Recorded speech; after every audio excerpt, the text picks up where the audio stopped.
Hello everyone.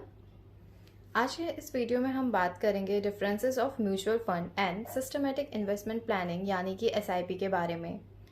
Mostly काफ़ी लोगों को ऐसा लगता है कि म्यूचुअल फंड्स एंड एसआईपी दोनों ही सेम कॉन्सेप्ट है, पर दोनों को कंपेयर करना मतलब एक एप्पल एंड ऑरेंज को कंपेयर करने जैसा है, बिकॉज दोनों ही कम्प्लीटली डिफरेंट कॉन्सेप्ट है। भले ही दोनों का जो एम है वो इन्वेस्टमेंट करना ही होता है। तो आइए हम देखते हैं कि म्यूचुअल फंड एंड एसआईपी के क्या डिफरेंसेस है। अब पहले हम बात करते हैं इन्वेस्टमेंट वैल्यू से।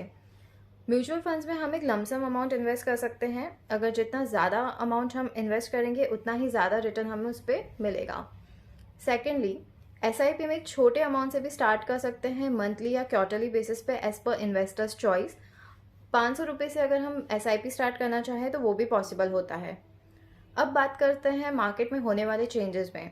मार्केट में हमेशा दो तरह के ट्रेंड्स होते हैं। एक होता है बुलिश ट्रेंड जो हमेशा अपवर्ड जाता है, एंड सेकंड होता है बेरिश ट्रेंड जो हमेशा डाउनवर्ड जाता है। मार्केट में जब भी ये चेंजेस होते हैं तो उनका सबसे ज़्यादा इफेक्ट है वो म्यूचुअल फंड पे देखने मिलता है, क्योंकि म्यूचुअल फंड में हम एक हायर अमाउंट इन्वेस्ट करते हैं। इसके जो चेंजेस हैं वो एसआईपी पे इतने देखने को नहीं मिलते हैं। इसलिए हम कहीं ना कहीं ये कह सकते हैं कि म्यूचुअल फंड पे जो रिटर्न्स होते हैं वो भी एज कम्पेयर टू एसआईपी काफ़ी अच्छे होते हैं। Thirdly, advantage. अब ये सोच के लगेगा कि हमें किस में इन्वेस्ट करना चाहिए, आइदर इन म्यूचुअल फंड्स और इन एसआईपी। तो दोनों के ही अपने अपने एडवांटेजेस हैं। पहले बात करते हैं म्यूचुअल फंड की। म्यूचुअल फंड में रिस्क फैक्टर कम होता है। इसका सबसे बड़ा एडवांटेज ये होता है कि इसमें अलग अलग पोर्टफोलियो में हम इन्वेस्टमेंट कर सकते हैं, जैसे कि शेयर्स हो गए, बॉन्ड्स हो गए एंड कमोडिटीज़ हो गई। तो अगर हम डिफरेंट एसेट्स में जब इन्वेस्ट करते हैं तो कोई एक एसेट्स में अगर लॉस है तो दूसरे एसेट्स का जो प्रॉफिट होता है वो उसे ऑफसेट कर देता है, यानी कि आपका जो पोर्टफोलियो है उस पर लॉस का इम्पैक्ट बहुत मेजर नहीं होता है। अब बात करते हैं एसआईपी की। एसआईपी का जो सबसे बड़ा बेनिफिट वो होता है वो है उसका पावर ऑफ कंपाउंडिंग।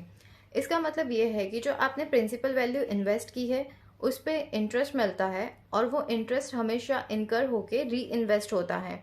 तो अगर एसआईपी को आप जितना लॉन्ग टर्म के लिए रखेंगे उतना ही ज़्यादा बेनिफिट होगा, उतने ही अच्छे रिटर्न्स आपको फिर से मिलते हैं।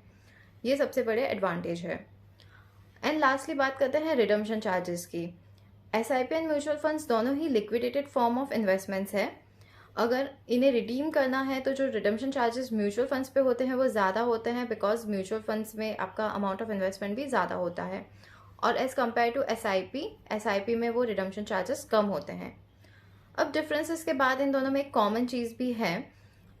जो इन्वेस्टर है वो अपने इनकम टैक्स रिटर्न में section 80C of income tax act के अंडर 1,50,000 तक का डिडक्शन क्लेम कर सकते हैं अगर उन्होंने म्यूचुअल फंड्स एंड एसआईपी में इन्वेस्टमेंट किया है तो।